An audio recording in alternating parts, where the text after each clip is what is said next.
I always tell people I'm like the Scrappy-Doo of wrestling. And if you ever watch Scooby-Doo, anytime Scrappy got on a rant, you just wanted him to be shut up. You know what I mean? You wanted Scooby or Fred or somebody to smack him. So that's what I am in the ring. I'm this yappy Scrappy-Doo. And like I said, I've got a really good grimace. So I feel like if you're a fan, especially a young fan in the crowd, I encourage you to match my noise, first of all, but then also insult me cleverly. Hey guys, welcome back to another interview here on Toned In Entertainment. Today on the podcast, get ready to turn up that volume to the maximum level. Brace your ears because we have Max Volume Beckett here on Toned In Entertainment. What's up, everyone? I'll try to keep my my voice sonically controlled so I don't rupture anybody's hearing. I'm a nice guy. You are a nice guy, but when did you discover that like being loud was your thing? So I'm actually a musician as well, and a big fan of metal. I don't play metal, but I love metal. Grew up being a metalhead, and going to concerts and stuff like that. And I don't know. I've always kind of had this. I don't know, like a draw towards heavy metal singers and like the scream of it. I don't know. There's something about it, and like I'm kind of a short guy, but I've always been able to project. And so when there's like a crowded room or a bunch of commotion or something, I have a strange way of being able to be very loud out of nowhere and kind of get everything drawn and focused in. And it just seemed like it's kind of a route that is arguably hard to maintain because obviously you get into an arena full of thousands of people. I'm not going to be able to shout above those kinds of people, but in a smaller arena and more intimate shows, it's easy to just project and be very loud. And then when I come into a room, I'm tattooed, but I'm short, and so the loud thing is kind of it's like a nice juxtaposition. You know what I mean? Because it's like you shouldn't be as loud as you are, but I'm able to project. I was going to say, I know you do a lot of wrestling for DFW All Pro, and I've had a couple of those wrestlers here on the channel, and I know some of them are very energetic, very loud. Oh So yeah. how do you maintain like just being above the crowd and standing out? I try to take moments where people aren't normally shouting, like when everybody comes through the curtain.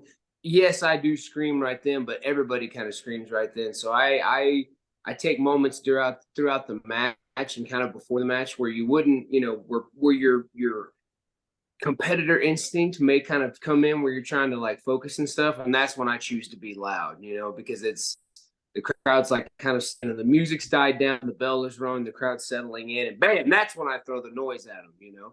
And it's a nice little jarring thing for my opponent too, because they're trying to focus and I'm shouting the whole time, which is very jarring, especially coming from an unsuspecting short person as myself.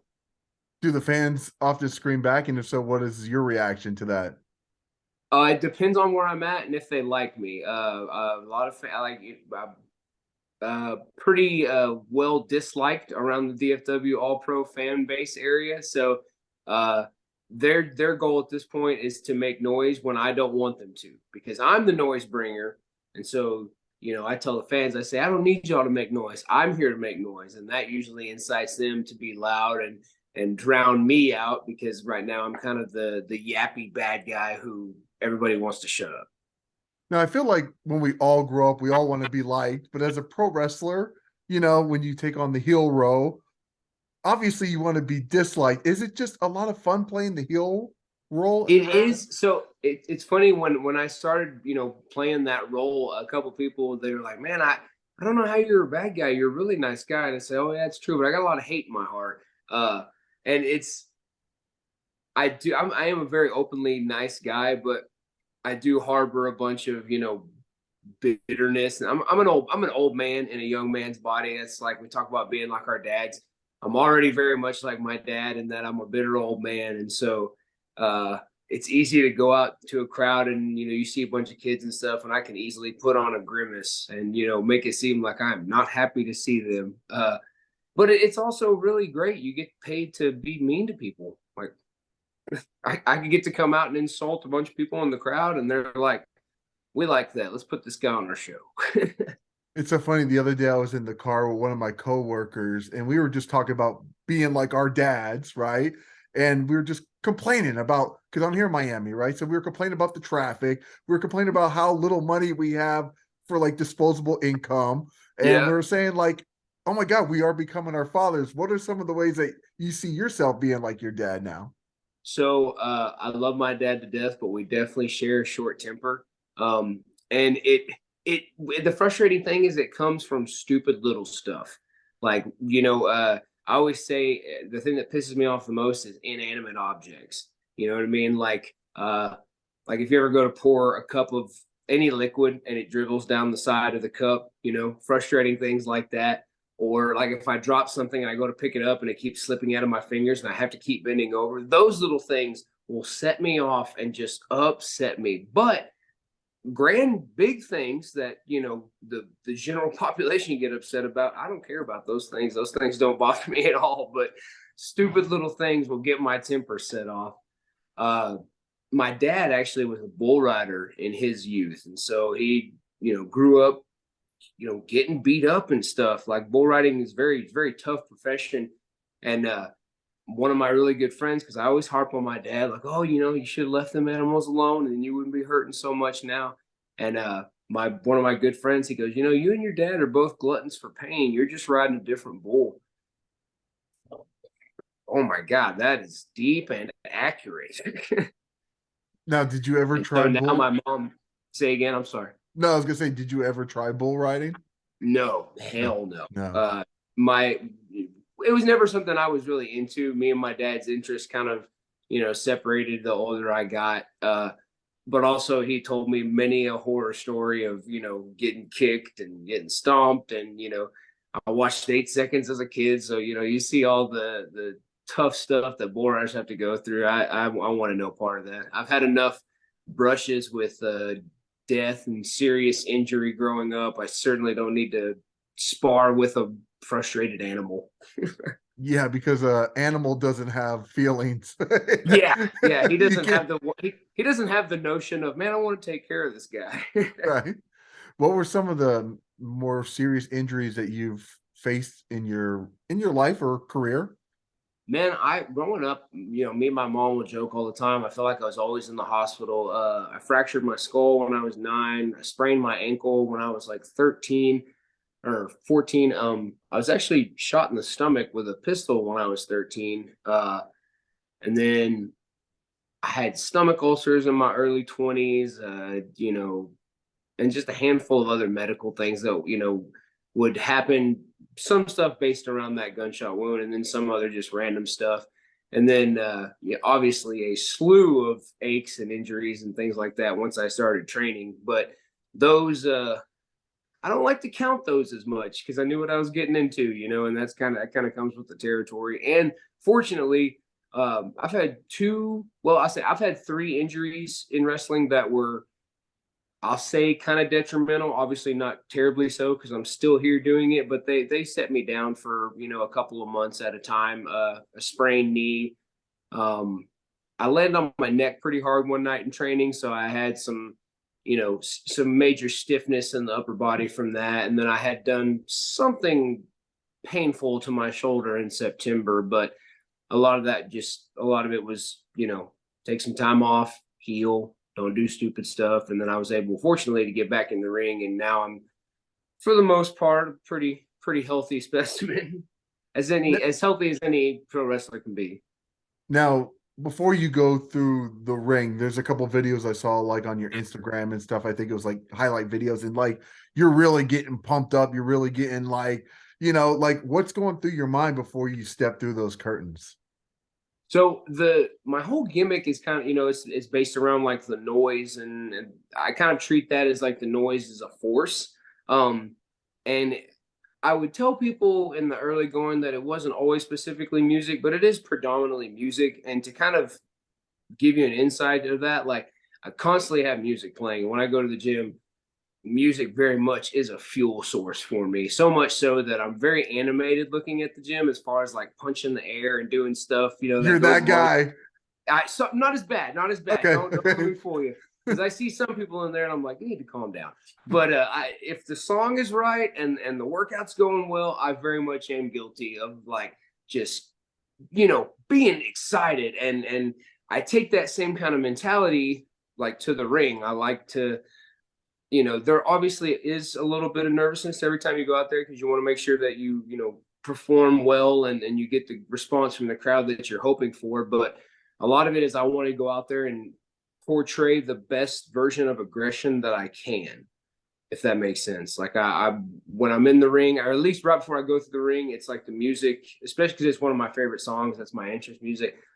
It's fueling me up. You know what I mean? It's kind of like charging me up to unleash the noise on my opponent. And so once I go through the curtain, it's just like, how can I maximize the noise that I'm giving out, and how can I, get that noise reciprocated, whether it's being booed or cheered. Personally, I love getting a slew of boos. I love that. That's one of my favorite things. That's absolutely an accomplishment to me, just as much as going out there and getting a babyface cheer. Okay, because you need to come down here to South Florida so I can boo you when you come out, because I think I Yeah, would have a lot of fun hopefully, doing so, right? yes, that would be awesome. I'll gladly do that. Now, what did your parents say, like, when you said that you were going to take on this journey and become a professional wrestler? I mean, your dad being a bull rider, I don't think he can say much to you as far as like the dangers of what you're getting into, but like, what were some of the things that they said to you when you started out on this journey? So I'm very close to my parents in the sense that we've got a good relationship, but at the same time we're very very different. Like it's essentially from young adolescents, probably like 12 or 13 to now.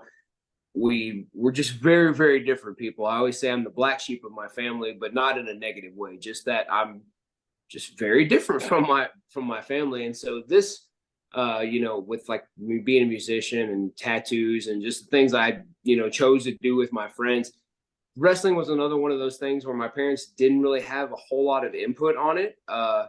My dad watches wrestling with me every now and again, so he was very excited at the prospect. And obviously, he's like, "Well, what am I going to see on TV?" And I always have to explain to him that it's a process, and let's not get ahead of ourselves. But I think my mom was reluctant because she knew, one, I was so accident prone growing up that she was like, that sounds like something where you could get hurt. And I was like, yeah, probably, but that's why training is so extensive. And so in the early going, especially when I would because I wasn't living with them at the time, but I would go over there on the weekends and limping around and all stiff and stuff, and mom would always be like, sure you want to keep doing this? And I was like, yes, I do. I'm sticking through this. This isn't that bad. And she would just kind of shake her head and be like, yeah, well, I guess if it's what you want. And then once it became a reality and I, got through my graduation process and, became my character and things like that. Again, there was still some kind of indifference just because they, my parents, bless their heart, they come from a different time. So they're like, well, is it making any money? I'm like, sort of, I was like, I didn't quit my day job, so there's that. But at the end of the day, as long as I'm doing what I love, they're happy about that. And it's funny, they had asked about the financial aspect of it because they are concerned about that, as any good parent should be. But then, if I ever overhear them talking to peers or family members or something like that, they're always boasting about, I'm doing what I love. And they're like, well, he's not tied down to anything and he's doing what he loves. And I'm like, well, that's about as good a review as anybody could have of somebody. You know what I mean? So what went through your mind the first day that you actually walked into the training facility? Because I always imagine like, the first day that you start like a brand new gym, right? It's nerve-wracking, right? Like you're like, I don't know anybody. I don't know what I'm doing. But you going to train as a professional wrestler, like there's banging going on, there's people falling down. Like what went through your head like that very first day? It's funny you say that because we had a tryout recently for the All Pro Academy, which I helped coach at, and I got to talking with some of our trainees about remembering our first day, and I was telling them about my first day, and or going to my tryout and being just petrified. I remember like on the way to the gym, I almost turned around and went home because I was like, this is here, you know. And fortunately, my trainer, on the day of the tryout, he communicates so well, and so he made it very clear that, like, while this would be tough, it's not going to be like a cutthroat hazing type of thing. And, like, you know, the tryout, while it is rigorous, it's not like we're not about to get, you know, here and here, and you know, you're not about to take a superplex. You're not about to take, you know, every finisher under the sun, and we're not going to throw you around, you know, and injure you or anything. But I think of knowing what I was signing up for. That was the most daunting thing, because I remember talking to a friend of mine whose brother-in-law wrestles up in Chicago, and I was just like, man, I don't know if I want to wrestle every single weekend for the rest of my life. I was like, what if this is something I want to do occasionally? You know, like if I have a free weekend, I want to go wrestle. And he kind of explained to me that his brother-in-law kind of did that. He trained and then he would go wrestle occasionally. And so I was like, okay, you know, I'll dip my toe in the water, so to speak. And then I went to my tryout, and after that, I was like totally committed. I can't imagine not having committed to it. But I don't know. I spent most of my 20s getting in shape. I used to be, you know, very out of shape, young person, kid, teenager, young adult. And so I wouldn't say I did a lot of different kinds of training, but I worked on getting in shape. And so that was my biggest concern, was I didn't want to get there and just get destroyed and blown up. And, you know, I walked in, and the few people that I was sitting around, nobody looked incredibly more athletic than me. So that was like a huge weight off my shoulder. I was like, okay, you know, your average Joes, which, you know, nothing to say, I'm an average Joe too, but I was like, I think I can handle this. And then, like I said, my trainer, he communicates super well. So once we sat us down, he was like, listen, it's not going to be that big of a deal. You know, it is going to suck. It's going to be tough. It's going to be, you know, a hard thing to get through, but don't worry about it. And I don't know. And I'm also, at the time I was 28. So the youthful jitters kind of weren't there. You know, once I had gotten out of my car and walked in the building, I was okay at that point. It was the, you know, driving as slow as I could through the parking lot and purposely taking forever to find a parking space. It was in those little moments where I wasn't sure if I was really ready for this. But, I mean, looking back on it, obviously I was. Now, how I discovered you was I had Exodus Prime on the channel not too long ago, and then Love it. I was watching some of his matches, you know, to get ready for our interview, and then I came across one of your guys' matches. Then, hence, I start watching more of your matches and following your stuff on Instagram. So that's how I discovered you. Who would you say Sweet. is the person that you've had maybe the most matches with, maybe the most chemistry with? So there's a guy that I wrestle with. His name's Game Time LC Mox. I don't know if you might have seen him, you know, looking at all pro stuff. Accidentally, I have really good chemistry with him. We've only had like probably 3 or 4 matches together, which I don't think I've had more than 3 matches with anybody, any one person, just because I haven't been wrestling that long. But I have really good chemistry with him. He's a much bigger guy than I am, so our match always has that kind of storytelling, like the, you know, the size difference thing. But we just, usually anytime we have a match, it's always really, really good, and it's really well received. I've only had 2 or 3 matches with him, but Exodus is another one of those people, just because that dude gets it. Like he just gets wrestling so much, and like it's so fluid and easy for him now.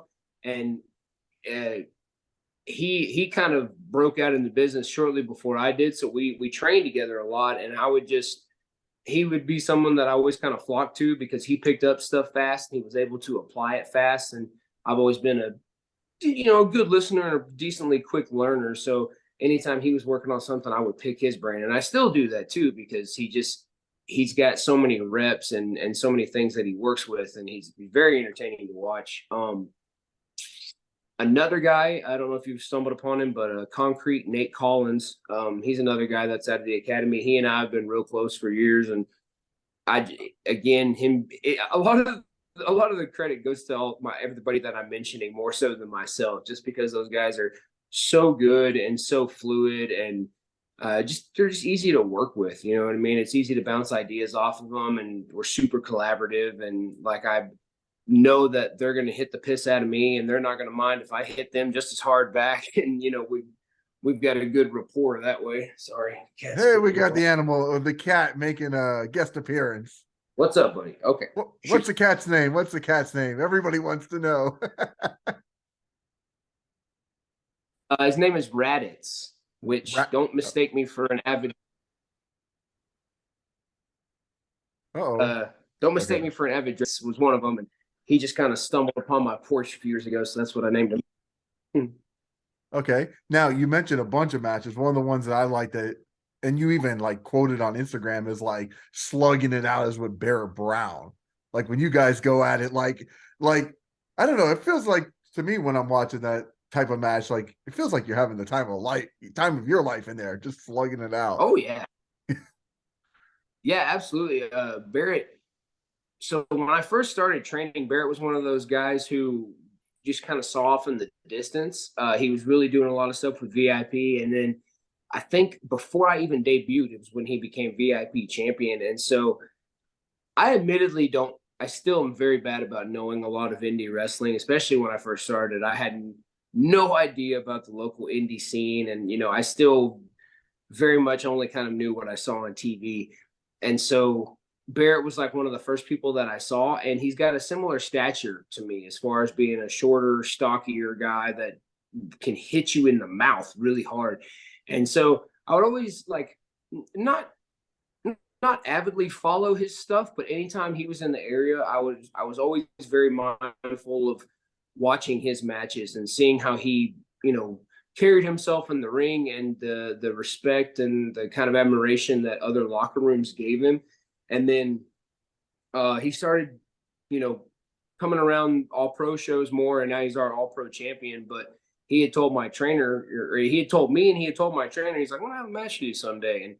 And, being as green as I am, and, knowing what Barrett's already done and stuff like that, it was like, man, that's a cool thing to hear. And I had a couple other people were like, "Man, I'd like to see you and Barrett wrestle. I'd like to see you and Barrett wrestle." And then, my trainer is Lou Gotti. He runs VIP Wrestling and DFW All Pro, and he put the title on Barrett.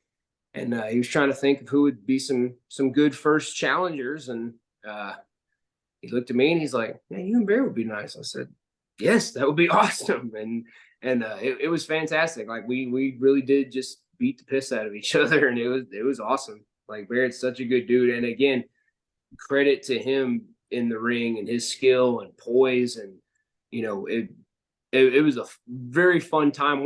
Definitely one of my favorite matches.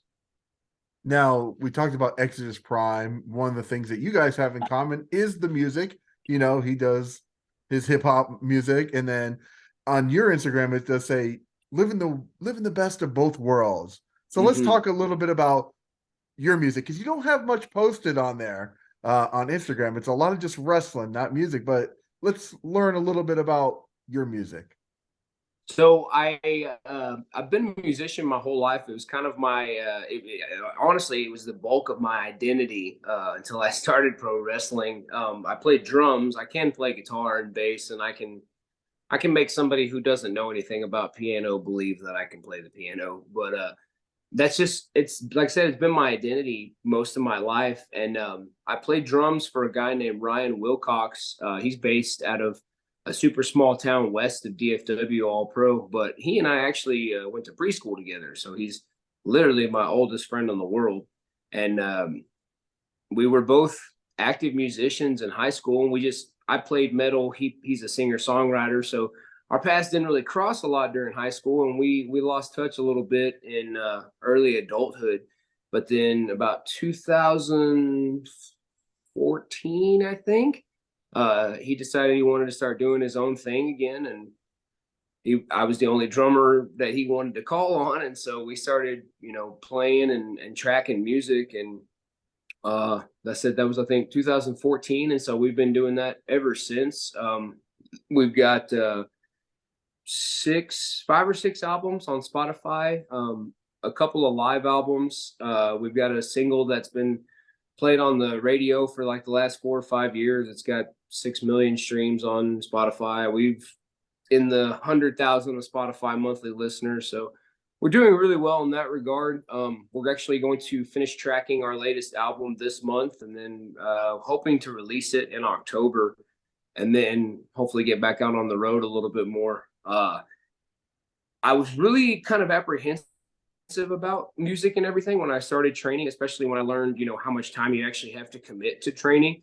And so there were several times where I've had to miss a lot of wrestling in the past to accommodate for the music. But I made it clear to Ryan when I started training that, music comes first. And I say that, but I've found a way to make them blend happily. COVID obviously was a big detriment to the whole planet, but it stuck the band pretty hard because I think the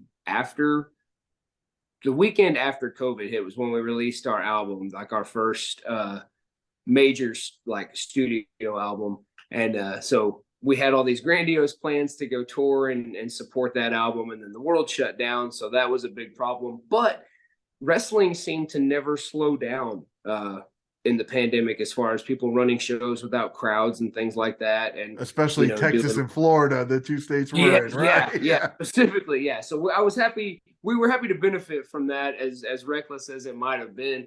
But that, where the band wasn't able to do any kind of thing, wrestling was still able to progress a little bit. So I've kind of been able to balance them healthily, you know what I mean? And like I said, wrestling, I have to miss some opportunities in that regard, but music has taken very good care of me in the last few years, financially. And, it's a really nice thing to be able to live out both my dreams. Like that, those are the only two things that I, those are my two biggest passions, are music and wrestling. And that's been that way since I was a kid. So the fact that I can do both of them, obviously it'd be cooler if they fully paid my bills, but that's something that can still happen, and the good thing about music specifically is that you can invest in it and it can pay off down the road. Like I have mailbox money these days. I mean, and it's not anything that's going to make me quit my day job, but it certainly helps me live comfortably and not have to,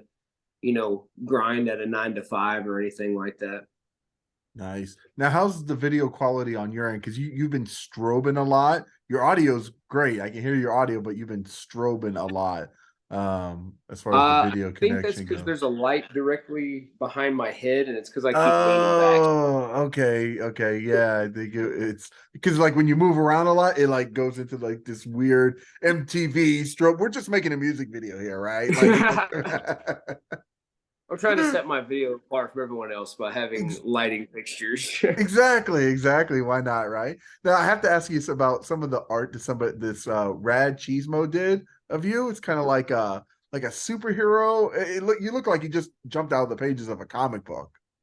I really wish that I looked more like those paintings, because they make me look drastically more jacked than I actually am.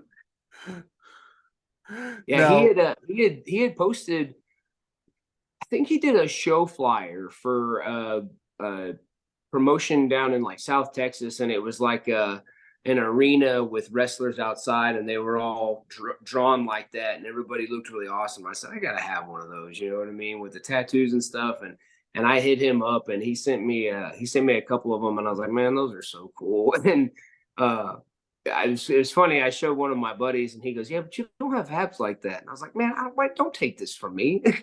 Let me have this, right? Let me have this. Yeah, I was like, do you think the people in the comic books actually look like that when they're cast? No, there's some wiggle room there. I'll get the abs eventually. Give me some time. Now you spoke about the tattoos. You got some pretty nice ink going there on your shoulders. Yeah. What you got going on there? What's some of your favorites that you got? So one of my favorites is, it'd be hard to see, but it's basically like it's just like a not medieval. It's just a setting. I don't know how to explain it. I could barely explain it when I was explaining to my tattoo artist.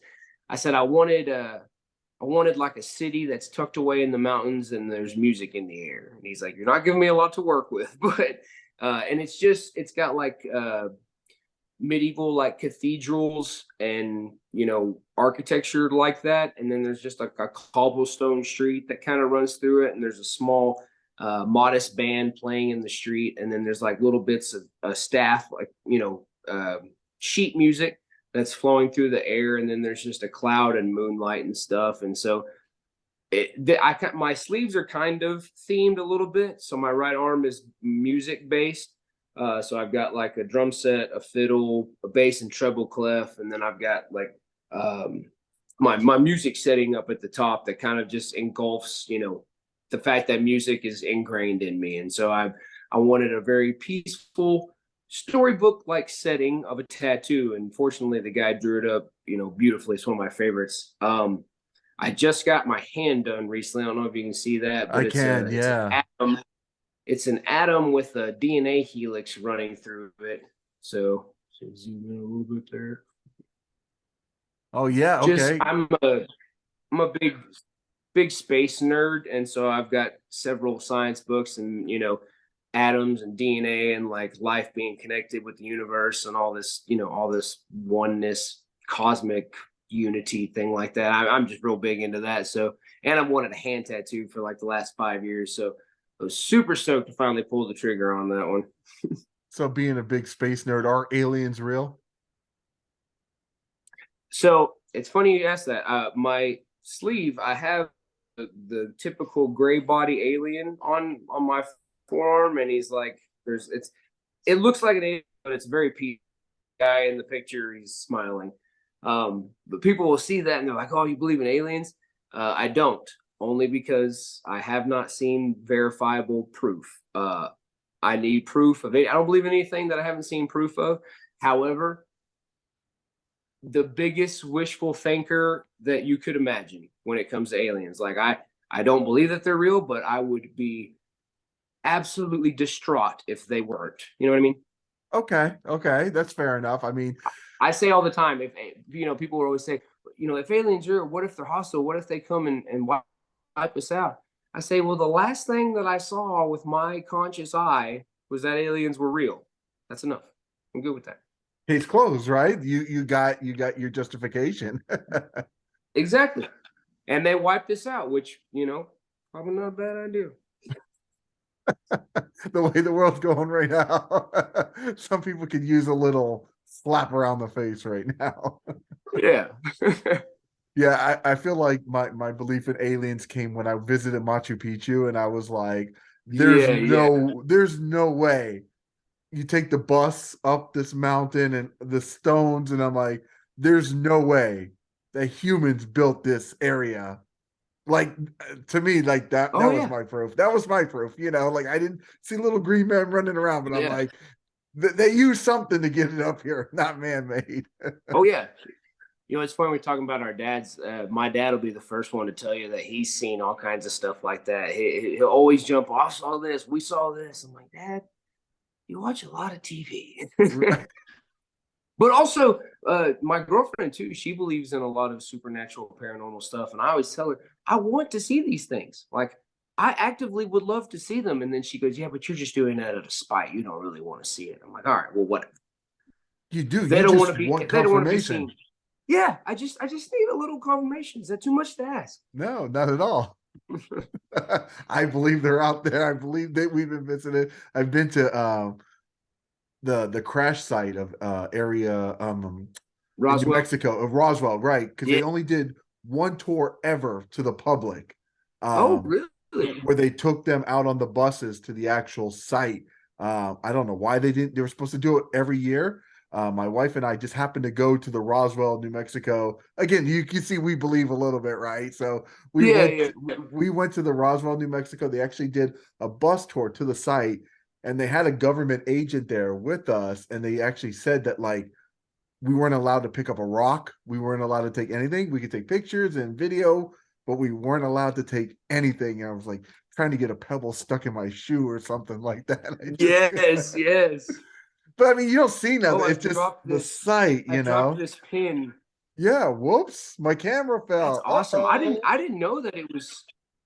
Yeah, exactly. I didn't know that it was restricted like that. I thought tours were a common thing. No, it's super far. Like it's like an hour and a half, like bus trip. Like, I mean, they could have taken us to anywhere and just been like, "This is the place," you know. But it was like this one time thing. It was supposed to be yearly that these people were supposed to do it, and I think they only did it one time ever. And we just happened to go to the festival that they have, the Alien Festival, 4th of July weekend out there, and went there. That's So awesome. yeah, so I I thought didn't that get was confirmation there, but I think Machu Picchu was my confirmation. yeah. If I was gonna have a list, Machu Picchu would be on there. Yeah, definitely. Now, what would you say is maybe the biggest lesson you've learned being a professional wrestler? Oh, trust the process. Absolutely. That's something, like I said, I help coach at the academy, and so that's something that we always have to instill in our beginning trainees. But then also, when our trainees move into the advanced course and they start, developing in their characters and things like that, we always have to remind them, trust the process. And with pro wrestling, it there's so many intricacies and different levels of stuff that's going on that people don't realize. You know what I mean? And so the way our trainer teaches is very broken down to the tiniest fraction of detail. And and when it's happening, you're just like, come on, let's get to the fun stuff, let's get to the fun stuff. But that fun stuff is only fun once you've learned all these other tiny things. It's very much like mathematics in the sense that it builds on itself constantly. But having to grasp that notion myself and then push that same mindset onto our trainees, it's absolutely embedded in my psyche for other stuff. Like when, not so much with work because I've been at my job for a long time, but anytime I encounter something that's new or something that may be challenging initially, I just always tell myself, trust the process. Like, it's trust the process, stick with it. Not keep your head down in that kind of way, but just stay focused and stay on it. And you know, another thing too, which you can kind of tie into trust the process, is if you want something, you'll make it happen. Um, I've been kind of finding that out recently. I started staying disciplined with the whole meal prepping thing. That's always been my biggest obstacle as far as fitness and just healthy living. I work out all the time. I stay active. I don't eat trash, but it's a whole other realm to meal prep and stay disciplined in that thing. And now that I've got a few weeks of that under my belt, I realize that all you have to do is do it. If you want something, you have to put in the work and trust the process. Like, not everything's gonna happen overnight. Some things do, some things don't. Most of the things that matter in life are not gonna happen overnight. So you have to trust the process and you know, yeah, just trust the process. I don't know. I was gonna try to find a clever way to respin that phrase, but that it's good as it is. Now, I've never stepped into the squared circle, but I have been to a bunch of classes to do interviews and stuff like that, behind the scenes work and stuff like that. And the main trainer down here at the one that I go to is Gangrel, where he Oh, nice. trains. And I've gone to the classes to do some promotional videos and stuff like that. And the classes don't look fun. Like it's them rolling and rolling and rolling and jumping. Like, as somebody who helps train and helps coach, I mean, do the new recruits, I guess you could say, do they want to come in and like automatically want to do swanton bombs and sharpshooters and uh, Canadian destroyers? Is that, or do they kind of like say, okay, I got to go through the bumps and the bruises first? So it's inevitable, even when they come to a tryout before they even start the academy. It's inevitable that that's what they want to do. Like, that as soon as they see the ring, they go, I want to do a swanton, I want to do a frog splash, I want to do a 619. Like, just everything that they've seen on the video game, they're like, I can do that. I did it on the video game, I want to go do it in there. Fortunately, and this goes back to Lou being such a good communicator and laying down things even at the tryout.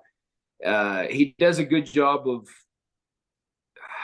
I don't want to say stifling that, but just kind of like putting that in check, and letting them know that it's, you're not just going to jump in here and do that. And honestly, I haven't been to all of our tryouts, but I've been to a really good amount of them. And obviously I've been there for our last year and a half's worth of new students when they begin. But I've never experienced anybody just kind of like, when can I hit, when can I hit a big move? When can I hit a big move? You know what I mean?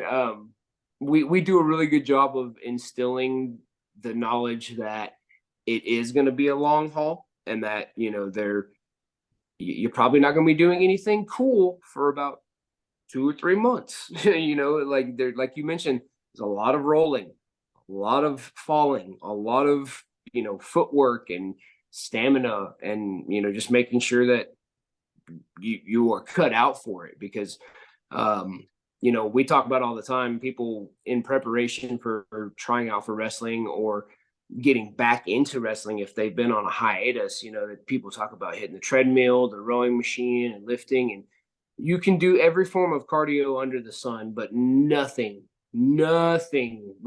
replaces ring cardio. It's a whole other element. You can't replicate it anywhere without a ring and without the knowledge of those routines and those calisthenics and things like that. And so we kind of lay that all out on the line, even on the tryout. Lou will explain to him, we start out doing this so you can do this. We start out doing this so you can do this. You know what I mean? And then the biggest goal is to make sure that we're safe with our opponent, with ourselves. And once he kind of says all that, I feel like the desire to want to just jump in the ring and do crazy stuff kind of fizzles out a little bit. I think they get a little bit of perspective when they come in. But also, too, usually when we have a tryout, we have several graduates and other trainees there, and we behave in such a manner that they don't think that that's what they're going to be able to do.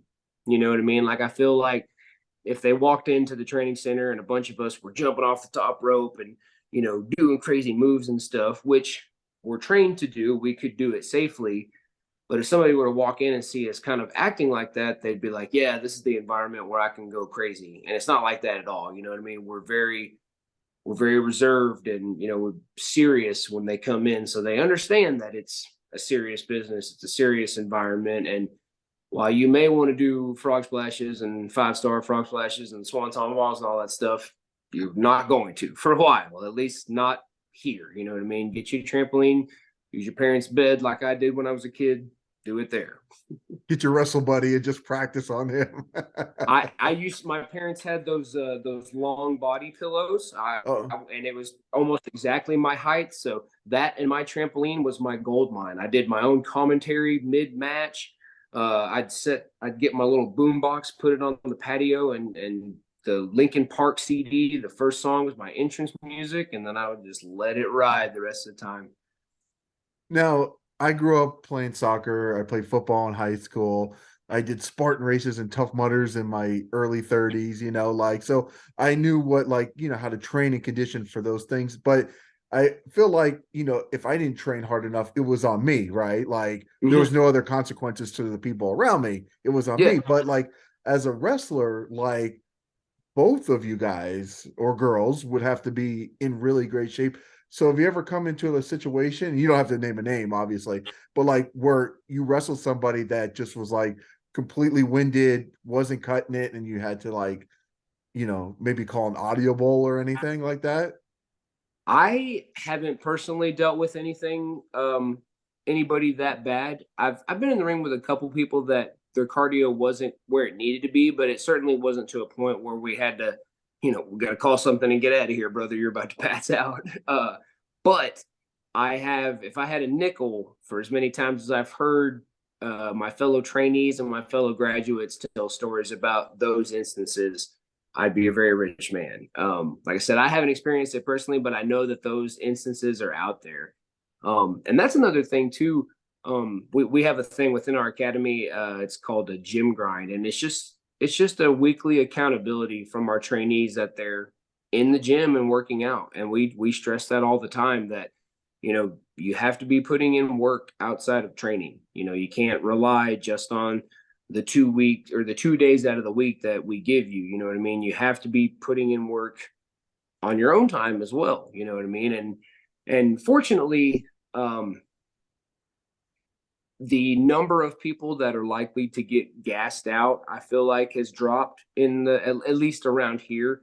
The promotions that I work for and are trying to get on, they have a really good, consistent influx of people who can just go. You know what I mean? There's not a I haven't seen in a handful of months any worry on any card that I've respected that look like they wouldn't be a top contender. You know what I mean? And people will surprise you too.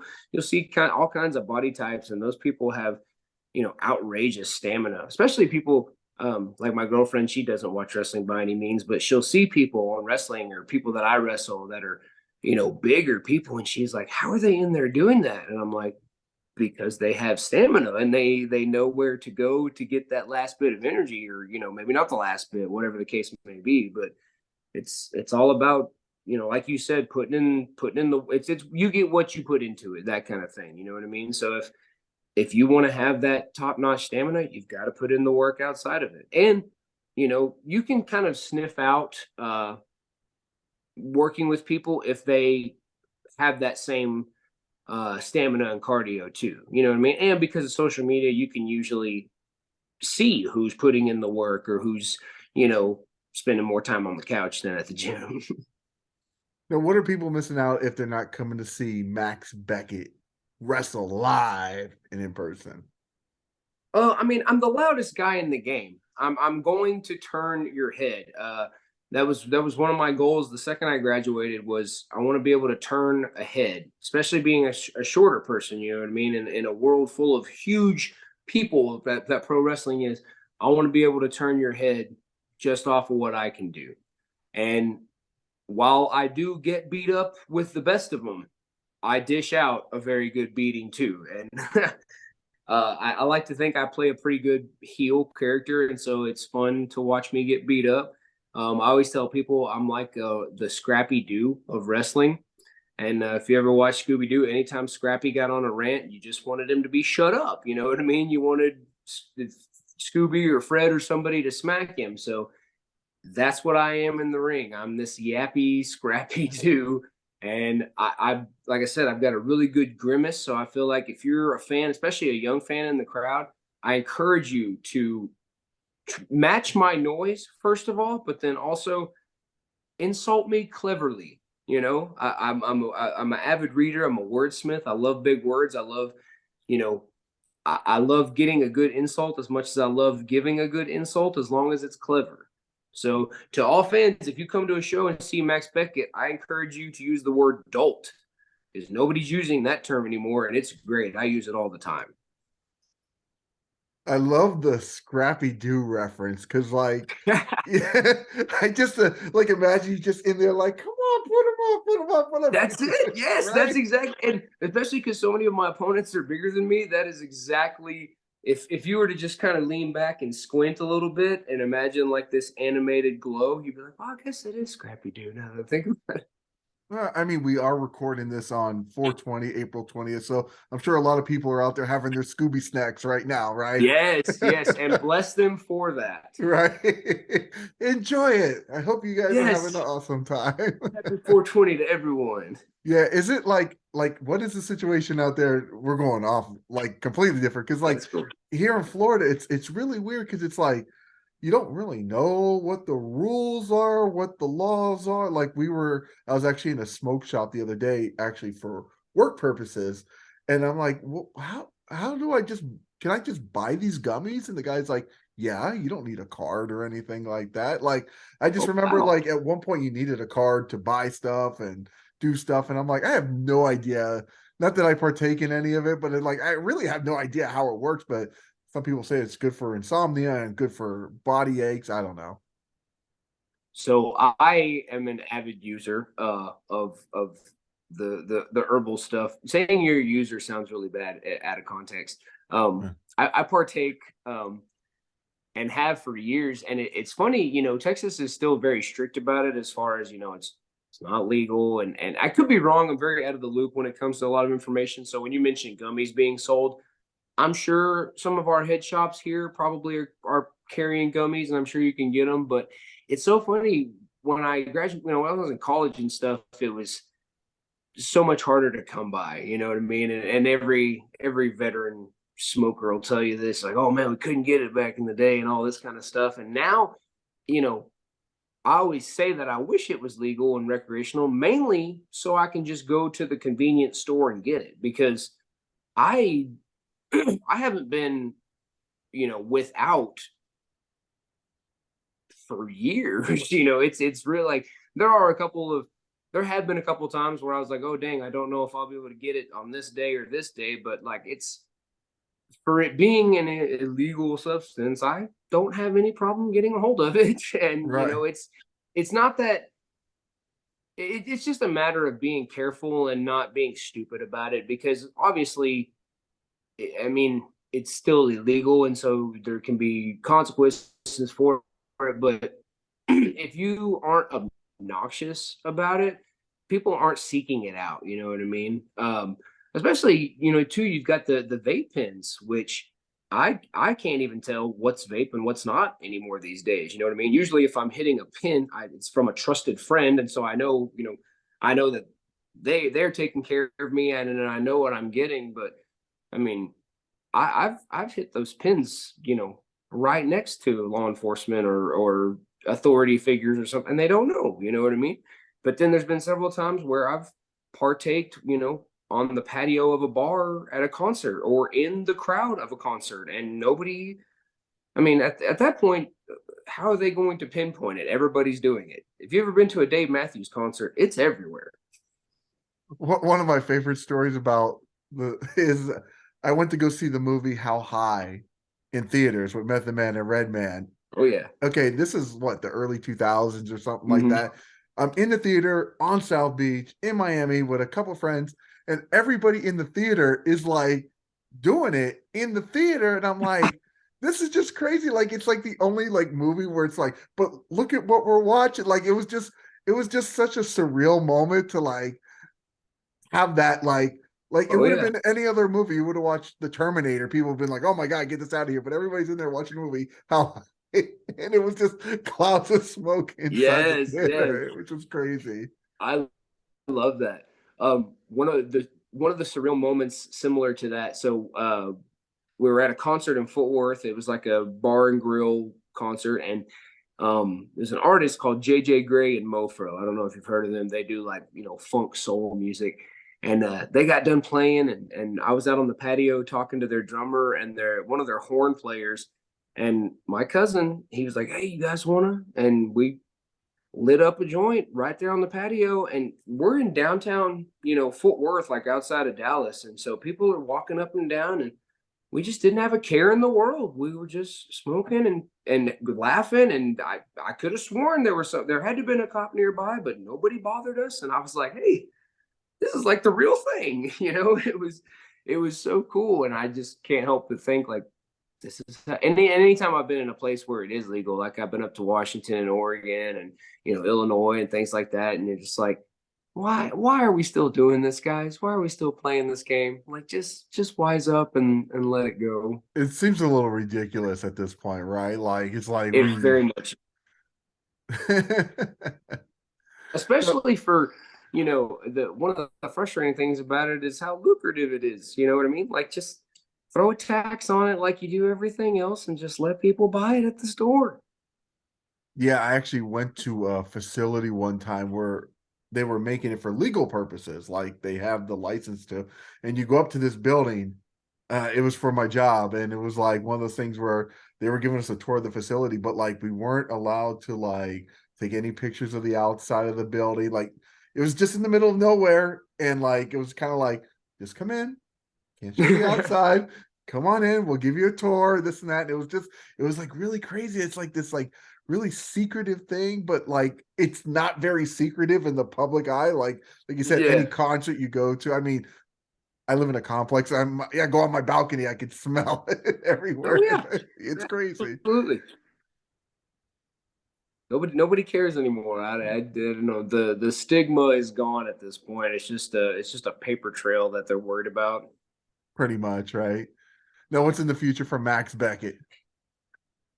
Man, like I mentioned the meal prepping thing. So my biggest goal is to get my body in check. I I'm not an out of shape guy by any means, but in pro wrestling, when it comes to the turning heads, you have to set yourself apart. And when I first started, I relied too much on my sleeves. I thought, oh, there's not too many people with colored tattoos out there. I'll set myself apart. Well, there are people with colored tattoos, and those people are shredded. So I just that was one of the things that drew me to pro wrestling when I was a kid was the larger than lifeness of the people that you see on TV, and so I want to emulate that. But also too, it's a self-discipline thing. Like I've been able to, I don't want to say master, but I've been able to discipline myself with various things. And like I said, this has always been the obstacle, that I've struggled with. So I want to get it under my thumb to know that I can take control of it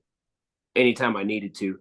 And then along with that, I'm just trying to work more. I want to get out of state more often. I'm trying to get consistent with some promotions other than All Pro, because obviously that's home base. I'm welcome there anytime, but I want to be a consistent roster member across as many promotions as I can. And so I want to be a reoccurring staple at prominent promotions. And I think no good wrestler claims that they don't need any work to do. I definitely have work to do in the ring. But I hope that,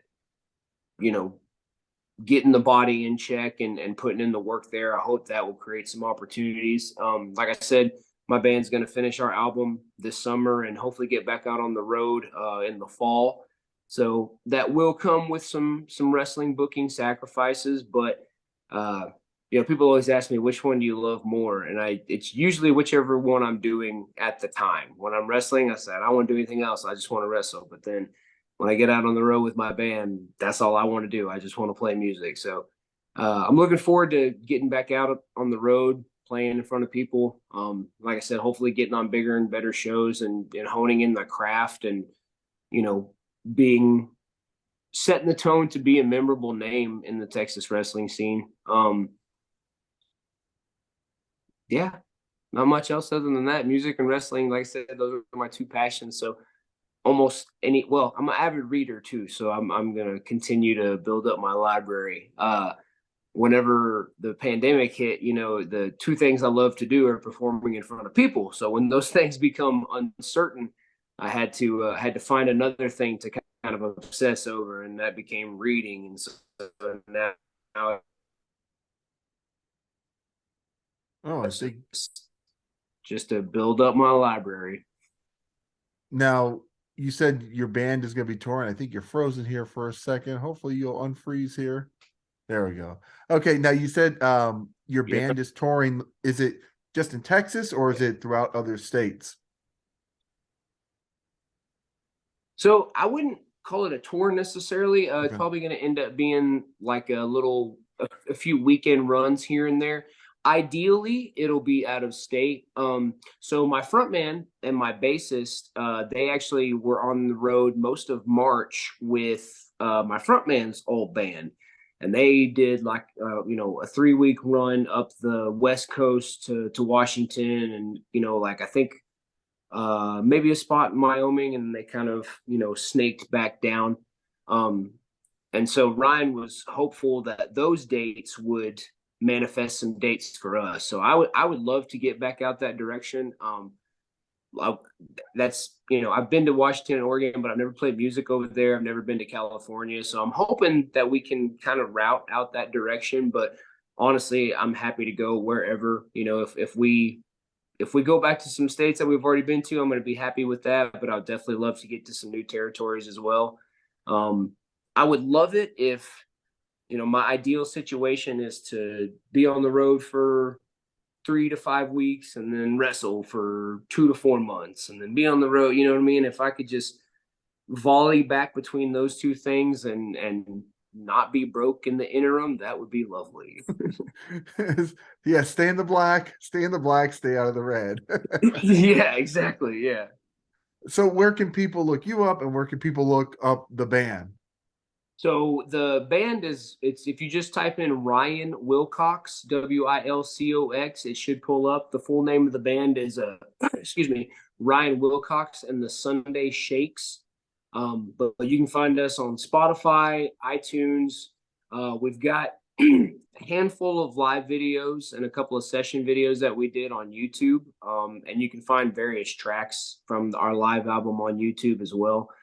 As far as myself, Max Volume Beckett on Instagram, Facebook, I believe it's Volume Max Beckett or something on Twitter, one of those. Okay. You can't go wrong with typing in Max Volume Beckett. It'll pop up some sort of way. Thank God they've made it easy enough that all you have to really do is put in a couple words and you're pretty much going to find who you're looking for, right? Yeah. I feel like you type in a name and it's going to have all your social media plugs conveniently right there. Pretty much so. Well, Max, is there anything else we should know before we let you go? Just trust the process. Trust the process. If I were to ever give any worldly advice, it would be trust the process and brace your ears. There you go. Brace your ears, trust the process, and pump up the volume. Turn up the volume. Max out that volume. Yes. Max Beckett comes to town. Well, Max, it's been a pleasure. Thank you so much. Yeah, no, it's definitely been a pleasure. For people that don't know, we've been trying to make this interview happen for like 2 weeks now, but just crazy stuff in both of our lives but we made it happen here on 420. I think it was meant to be here, made on this day. Absolutely. Yeah. This was fate by a long shot. Right. Well, guys, if you like interviews like this with Max Volume Beckett, make sure you stay tuned in here to Toned In Entertainment for future videos. Subscribe to the channel. Do it. Go now. Do it now.